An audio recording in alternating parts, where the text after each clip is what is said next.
স্বাগত আন্তর্জাতিক সংবাদে। শুরুতেই থাকবে সংবাদ শিরোনাম। রাশিয়াকে এক বিন্দুও ছাড় দিতে নারাজ ইউক্রেন। এরপরেই জানিয়ে দিব নাটোরের বিএনপির সমাবেশে দুর্বৃত্তদের হামলা, আহত অন্তত 7 জন। তারপরেই জানিয়ে দিব ট্রাম্পের বিরুদ্ধে অর্থ কেলেঙ্কারি মামলার রায়ের তারিখ পেছালো 17 সেপ্টেম্বর পর্যন্ত। এরপরেই জানাবো জরিপে লেবার পার্টির জয়ের পূর্বাভাস পাওয়া যাচ্ছে। তারপরেই জানাবো দুর্নীতি মামলায় জামিন পেলেন ইমরান খানের স্ত্রী বুশরা বিবি। এবং সর্বশেষ জানিয়ে দিব আর্জেন্টিনার অলিম্পিক দলে আলভারেজ ওতামেন্ডি। এতক্ষণ শুনছিলেন সংবাদ শিরোনাম, এখন থাকছে বিস্তারিত। চলমান রাশিয়া ইউক্রেন সংঘাতের মধ্যে রাশিয়ার সঙ্গে কোনো আপোষ করতে রাজি নয় বলে জানিয়েছে ইউক্রেন। যুদ্ধ শেষ করতে কোনো অঞ্চল ছাড়তে চায় না বলেও জানিয়েছে ইউক্রেন।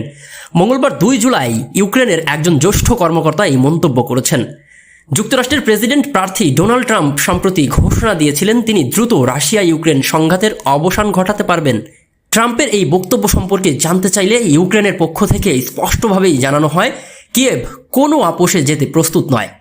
ওয়াশিংটনে সফররত ইউক্রেনের president Vladimir Zelensky chief of staff Andriy ইয়ামার্ক সাংবাদিকদের জানান, যুদ্ধ শেষে শান্তি প্রতিষ্ঠার বিষয়ে পরামর্শ শুনতে রাজি আছি, কিন্তু মূল্যবোধ, স্বাধীনতা, মুক্তি, গণতন্ত্র, আঞ্চলিক অখণ্ডতা, সার্বভৌমত্ব ইত্যাদি গুরুত্বপূর্ণ বিষয়ে কোনো আপোষ করব না আমরা।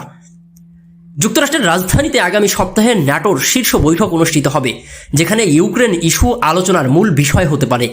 এই প্রসঙ্গে ইয়ামার্কের ওয়াশিংটন সফর অত্যন্ত তাৎপর্যপূর্ণ বলে মনে করা হচ্ছে। এদিকে গত সপ্তাহে মার্কিন প্রেসিডেন্ট প্রার্থী ডোনাল্ড ট্রাম্প ও জো বাইডেনের মধ্যে অনুষ্ঠিত বিতর্কে ট্রাম্প ঘোষণা করেছিলেন যদি তিনি নির্বাচিত হন তবে জানুয়ারিতে দায়িত্ব গ্রহণের আগেই এই যুদ্ধের সমাধান করবেন। যদিও তিনি কিভাবে তা করবেন সেই বিষয়ে বিস্তারিত কিছুই বলেনি।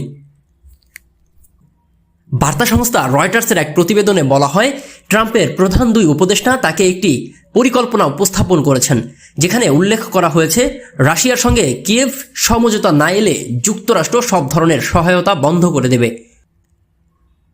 এদিকে রুশ প্রেসিডেন্ট ভ্লাদিমির পুতিন বলেছিলেন ইউক্রেনের পূর্ব ও দক্ষিণে 4টি অঞ্চল মস্কোকে ছেড়ে দিলে রাশিয়া যুদ্ধের ইতি টানবে। তবে পুতিনের এই শর্ত মেনে নেননি সাবেক মার্কিন প্রেসিডেন্ট ডোনাল্ড ট্রাম্প। যুদ্ধের সমাধানের বিষয়ে ট্রাম্পের বক্তব্য সম্পর্কে জানতে চাইলে অ্যান্ড্রি ইয়ারমার্ক বলেন, সত্যি বলতে আমি জানি না, তবে দেখা যাক। এদিকে ক্ষমতাসীন মার্কিন প্রেসিডেন্ট জো বাইডেনও ইউক্রেনের সামরিক সহায়তা বাড়ানোর দিকে বেশি মনোযোগী। আর এদিকে নাটোরের বিএনপি চেয়ারপারসন বেগম খালেদা জিয়ার মুক্তি ও সুচিকিৎসার দাবিতে আয়োজিত সমাবেশে দুর্বৃত্তরা হামলা করেছেন। এই হামলায় বিএনপির কেন্দ্রীয় বন ও পরিবেশ বিষয়ক সম্পাদক ও রাজশাহী সিটি কর্পোরেশনের সাবেক মেয়র মোসাদ্দেক হোসেন বুলবুল সহ 7 জন আহত হয়েছেন বলে নেতাকর্মীরা দাবি করেছেন। আজ বুধবার 3রা জুলাই সকাল 9:30টার দিকে জেলা শহরের আলাইপুরে দলীয় কার্যালয়ের সামনে এই ঘটনা ঘটে। সমাবেশ লক্ষ্য করে ককটেল নিক্ষেপ ও গুলি ছোড়া হয় বলে অভিযোগ করেছেন জেলা বিএনপির সদস্য সচিব রহিম নেওয়াজ। এই ঘটনায় আহতরা হলেন জেলা বিএনপির আহ্বায়ক শহীদুল ইসলাম বাচ্চু, জেলা শ্রমিক দলের সাধারণ সম্পাদক রফিকুল ইসলাম সহ দলের আহ্বায়ক সাব্বিরুল ইসলাম চপল, বিএনপি নেতা মোহাম্মদ হিটলু সহ আরও 3 জন। আহতদের মধ্যে 3 জনকে রাজশাহী মেডিকেল কলেজ হাসপাতালে ভর্তি করা হয়েছে। চেয়ারপারসন বেগম খালেদা জিয়ার মুক্তি ও সুচিকিৎসার দাবিতে আজ সকালে জেলা বিএনপি কার্যালয়ের সমাবেশ ছিল। সমাবেশে যোগ দিতে জেলা বিএনপির আহ্বায়ক শহীদুল ইসলাম বাচ্চু আসছিলেন। এ সময় শহরের সরকারি বালিকা উচ্চ বিদ্যালয়ের সামনে এলে আওয়ামী লীগের সন্ত্রাসীরা তাকে এলোপাথারি কুপিয়ে চলে যায়। এতে তার পা, হাত সহ শরীরে বিভিন্ন স্থানে জখম হয়। পরে তাকে উদ্ধার করে নাটোর আধুনিক সদর হাসপাতালে নেওয়া হয়।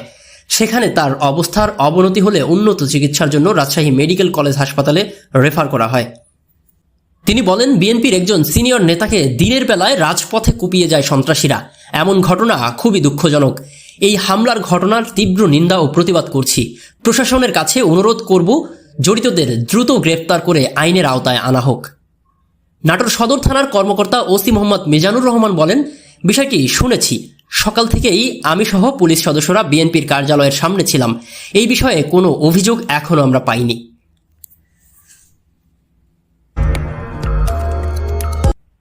মার্কিন প্রেসিডেন্ট ডোনাল্ড ট্রাম্পের বিরুদ্ধে অর্থ কেলেঙ্কারি মামলার রায় ঘোষণার তারিখ পিছিয়ে আগামী 18 সেপ্টেম্বর করা হয়েছে। আদালতের নতুন সিদ্ধান্তে কিছুটা হলেও স্বস্তি পেলেন রিপাবলিকানরা। এমন তথ্যই জানিয়েছে CNN। খবরে বলা হয়, অর্থ কেলেঙ্কারি মামলায় ট্রাম্পের বিচারের রায় আগামী 11 জুলাই দেওয়ার তারিখ ছিল। তবে বিচারক জুয়ান মার্স বলেছেন, সাবেক প্রেসিডেন্টের এই মামলার রায় আগামী 18 সেপ্টেম্বর দেওয়া হবে। এর আগে স্থানীয় সময়ে সোমবার 1 জুলাই ডোনাল্ড ট্রাম্পকে আংশিক দায়মুক্ত দিয়েছে মার্কিন সুপ্রিম কোর্ট। দেশের সর্বোচ্চ আদালতের এই রায়ের পরই ট্রাম্পের বিচারের তারিখ পেছানো হলো। ধারণা করা হচ্ছে এটি ওই রায়েরই প্রভাব। সোমবার যুক্তরাষ্ট্রের প্রধান বিচারপতি জন রবার্টসের নেতৃত্বাধীন 6 সদস্যের একটি বেঞ্চ এই রায় ঘোষণা করেন।